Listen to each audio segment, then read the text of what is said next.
So, today we're going to dive into something pretty wild, a massive and, yeah, pretty controversial digital library. But this isn't just about books. This is about the future of the internet itself. We're talking about a project that's really pushing the envelope on tech, on copyright, and on what we even think a library is. Okay, so let's just start with a thought experiment. What if? What if every single book ever written was available to you? For free. Forever.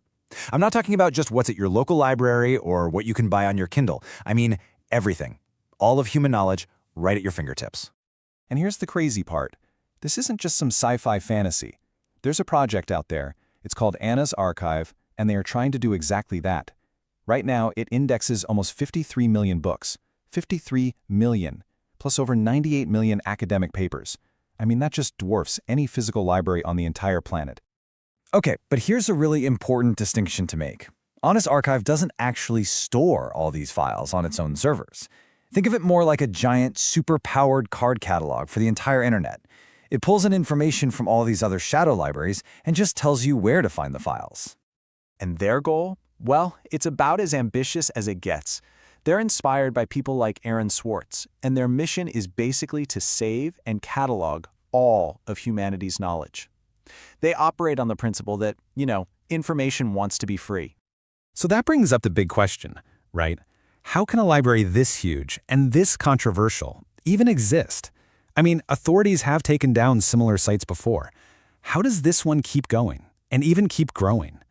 The answer isn't that they're just really good at hiding. It's because they're built on a completely different kind of internet.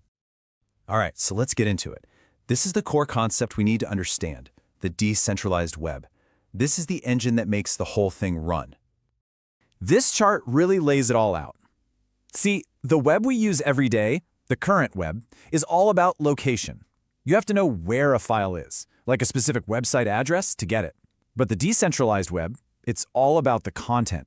You don't care where it is, you just care what it is. You ask for the file itself. Let me put it another way. On the normal web today, getting a file is like going to a specific street address. You type in the URL, your computer looks up the address in the DNS phone book, and it goes to that one single server to get the file. But what happens if that server goes down, or the building burns down? Well, the file's just gone. So in this new decentralized world, you're not asking where the file is. You're just shouting out into the network, hey, does anyone have this file? And anyone who has a copy can share a piece of it with you. It's peer-to-peer. But that raises a couple of huge questions, right? If there's no central address, how do you find anything? And maybe more importantly, how do you know the file you get back is the real deal and not some kind of virus? And that brings us to the really clever solution at the heart of this whole thing. It's all about trust, but it's not trust in a company or a government. It's trust in math. So what we're talking about is something called a cryptographic hash. The best way to think about it is like a digital fingerprint.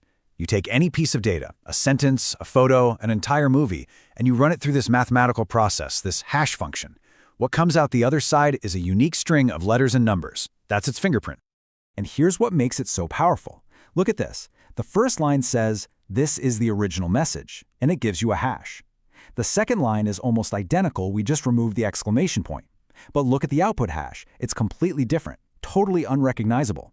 That's the key. Any tiny change to the input creates a wildly different fingerprint. So what does this mean? It means you can ask for a file by its fingerprint. You broadcast that hash out to the network. When you get a file back from anyone, your computer can run the same hash function on it.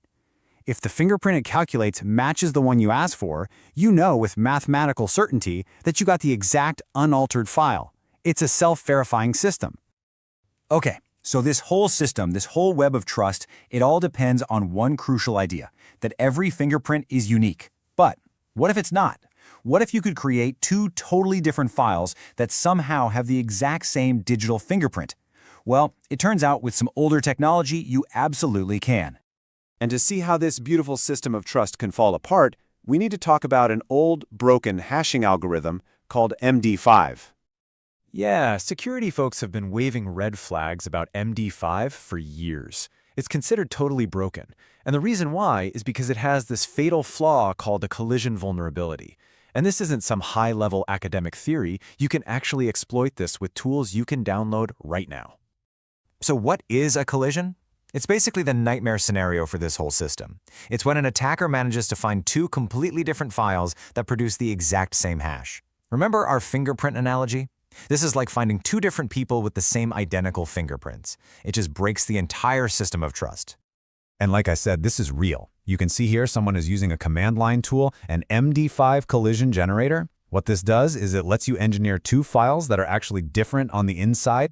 But when you check their fingerprint, they look the same. Look at this result. The MD5 sum command is checking the fingerprint for both files, out1.bin and out2.bin. And you can see that long string of characters, it's identical for both, even though the files are different. Two different files, one identical fingerprint. So what's the big deal? Well, if a system is using MD5 to check if a file is safe, an attacker could give you a malicious file, say one with a virus, instead of the real one. Your system would check the fingerprint, it would match, and it would say, yep, looks good to me. And just like that, the trust is gone. The whole system is compromised. So this whole back and forth, this cat and mouse game of creating codes and then breaking them, it has huge implications that go way beyond just one library.